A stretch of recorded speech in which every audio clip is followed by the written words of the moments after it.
O deputado, tem um outro aspecto para a gente debater, que é o seguinte, né? Eh, a gente falava aqui do Fux e tal, e eu abri falando, né, que ele pode ser o novo ídolo do bolsonarismo, mas o poder ele não permite vácuos. Mas por enquanto há uma vaga em aberto para representar o bolsonarismo com a morte política de Bolsonaro, com já a extrema unção política do Eduardo, com Michele não tendo sido aprovada a priori como plano, Tarcísio vem derretendo. Ele que era para ser o bastião disso, os jornais da mídia hegemônica já começam a derreter Tarcísio, a Faria Lima começa a cobrar Tarcísio, não é? Então, só para ter uma ideia, o Estadão escrachou o Tarcísio recentemente, falando em delinquência bolsonarista, que ele apoiou a delinquência bolsonarista, né? Enfim, Tarcísio não engajou ainda, talvez seja cedo, e ainda haja espaço, né? Para que o faça. Mas quem é que hoje conseguiria representar esse projeto para que nós nos atentemos, para que seja o Bolsonaro 2.0, o inimigo agora é outro? Quem é o cara? Ou a Eu cara? sinceridade, não sei te dizer, não sei te dizer. É até porque você citou os nomes aí, né? O Eduardo está descaracterizado, né? O Tarcísio está pisoteado, a Michele não aprovada ainda, né? O Bolsonaro está inelegível e permanecerá inelegível e preso. Eu acho que está muito difícil para eles. Mas eu quero aqui aproveitar a dificuldade deles e apresentar também algumas coisas que eu acho que talvez delinearão um pouquinho o processo. E se isso de fato acontece, claro que é um mundo ideal, né? Para a gente enterrar de vez, né? Enterrar de vez essa extrema-direita brasileira. Eu quero o Tarcísio muito desgastado. Se alguém de São Paulo está nos assistindo nesse momento, eu queria dizer o seguinte: olha, não é possível que você que está nos assistindo, que certamente já não vota em Tarcísio, não é possível que você só não vote em Tarcísio.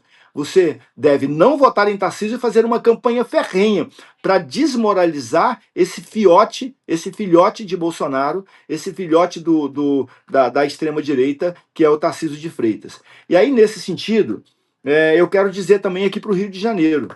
O Rio de Janeiro que está me escutando, né, e certamente os que estão me escutando não votaram e não votarão em Flávio Bolsonaro para o Senado em 2026, eu quero dizer, você não só deve não votar, mas nesse momento nós temos a obrigação de fazer uma luta ferrenha para dizer aos cariocas, aos fluminenses amigos nossos, ao povo do estado do Rio de Janeiro amigos nossos, as pessoas com quem a gente tem contato, que seria um assinte, um absurdo reeleger Flávio Bolsonaro ao Senado Federal. E aí, nesse sentido, abrindo esse leque, sabe, Tiago, eu quero dizer que eu abro a perspectiva de, na derrocada de Tarcísio de Freitas em São Paulo, que a gente tenha em São Paulo um nome para o governo do estado e um nome para o Senado. E aí eu queria colocar dois nomes. É um chute dos chutes. Dois nomes.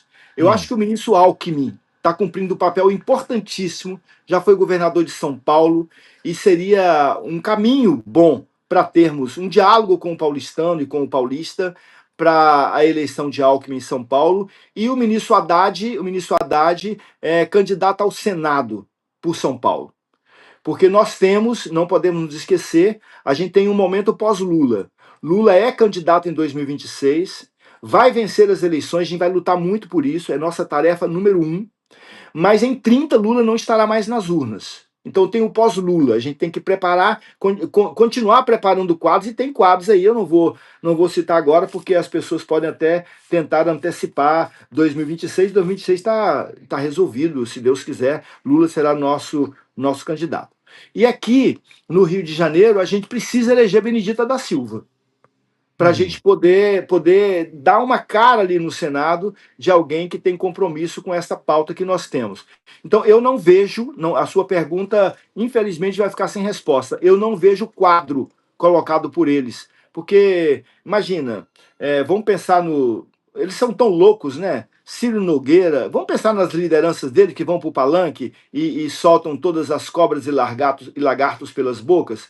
Silas Malafaia, né? Se, o presidente lá do PL, né? O Valdemar. É. Valdemar Costa Neto. Essa turma tá mais suja do que pau de galinheiro, vamos combinar, né? Tá Uhum. difícil.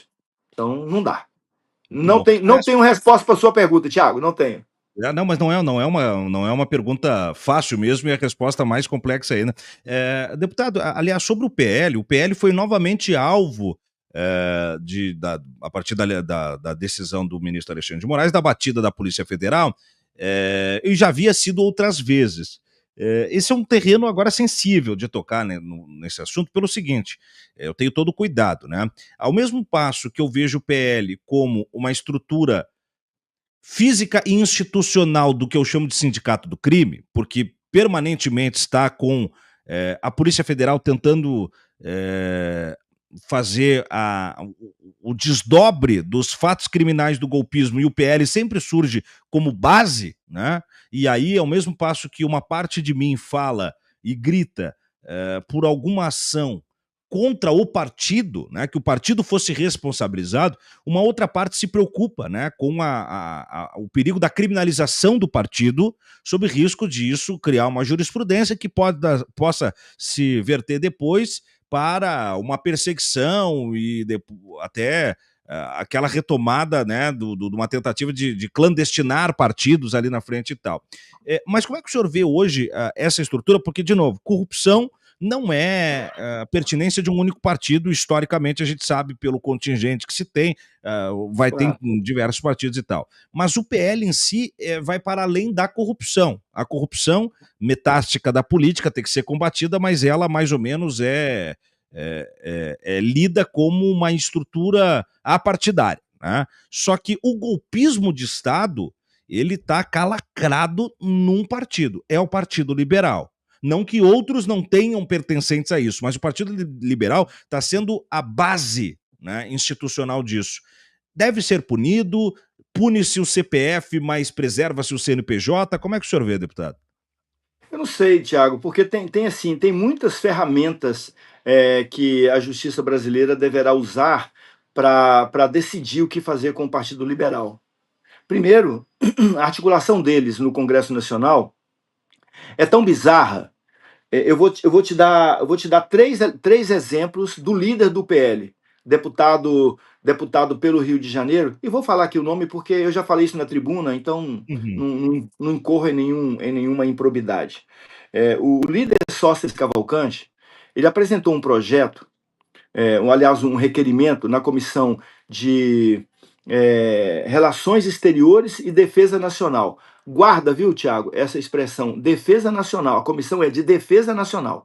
Ele apresentou um requerimento de moção e aplauso a Donald Trump. Sabe que Uhum. dia? No dia 9 de julho, no dia que Trump taxou o Brasil. No dia do anúncio da taxação. Que Então, coincidência. essa é a máquina dos caras.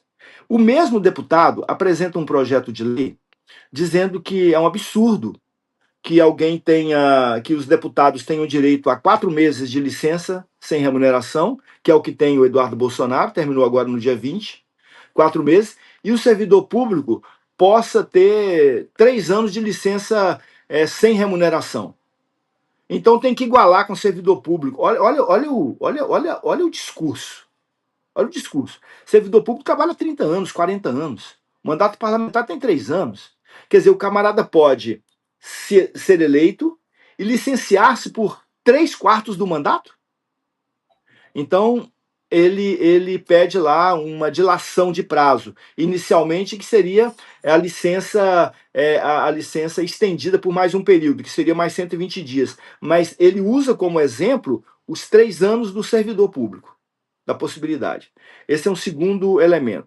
E o terceiro elemento, aí eu não sei, para eu não incorrer em erro, não sei se é uma proposta do deputado Sóstenes Cavalcante, mas é uma tentativa do próprio PL de diminuir a idade que está prevista na Constituição para alguém ascender ao cargo de presidente da República, visando certamente o Nicolas, boyzinho deles, né? O deputado que o não Nicolas Ferreira?